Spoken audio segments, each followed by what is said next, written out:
Welcome to TIFF Kids digiPlaySpace. This behind-the-scenes sneak peek of the exhibition gives you a chance to see the incredible creativity of these artists and learn more about the digital technologies they use. We are extremely proud to welcome these internationally acclaimed artists to TIFF Bell Lightbox. Halo is a sculpture that uses light, motion, logic, and interaction to come to life. We designed it here as an interactive experience for kids, and where the kids can move around and the sculpture will respond to their movement.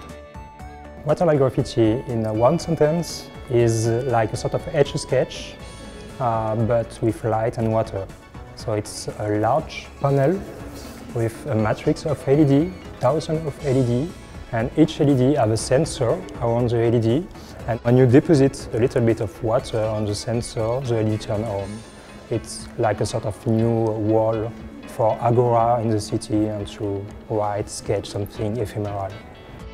Super Pong is a game, it's a projection on a table, and where up to 8 people can come and play.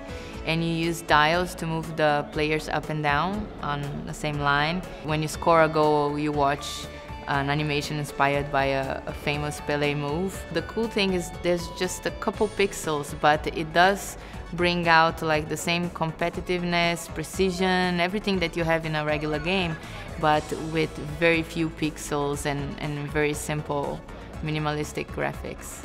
The Mognificent Transmogrification station is a pixelation installation. Kids will actually get to be in the shot as they turn into different creatures. People can come in and animate themselves using old school camera techniques. We created a bunch of different characters, all strange animals ranging from octopus tentacles to butterfly wings. We thought what better way to have them play than by changing themselves.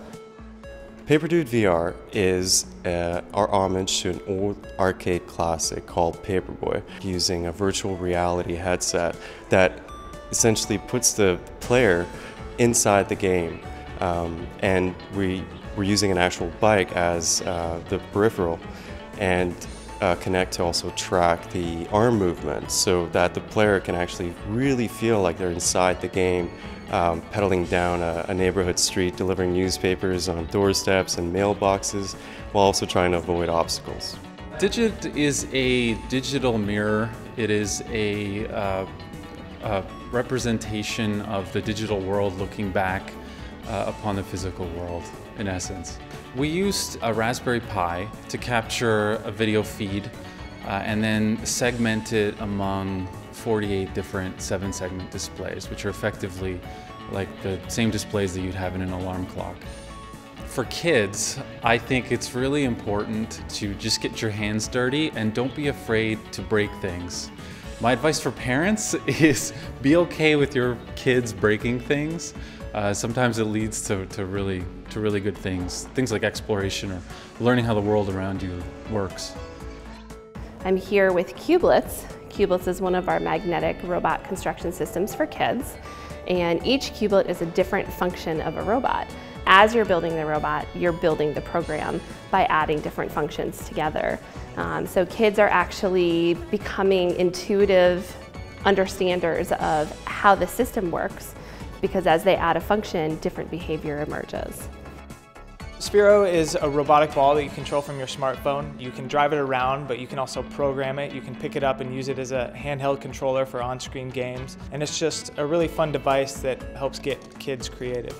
We've taught kids as young as 7 to program Sphero using macro labs, so it's really easy to get started. They're learning how to program while at the same time they're learning about math and angles and all those different kinds of things without even really realizing it, because they're just having fun. So the Little Robot Friends is an autonomous little robot. It's cute. You can touch it, you can speak to it, almost like a modern day version of a Tamagotchi. So each comes with its own little personality that develops as you play with it. So let's say if you keep ignoring it, it's gonna start to get mad at you. So each one kind of evolves in its own little way. It's a fun way to learn robotics, it's a fun way to learn code, and it's just fun.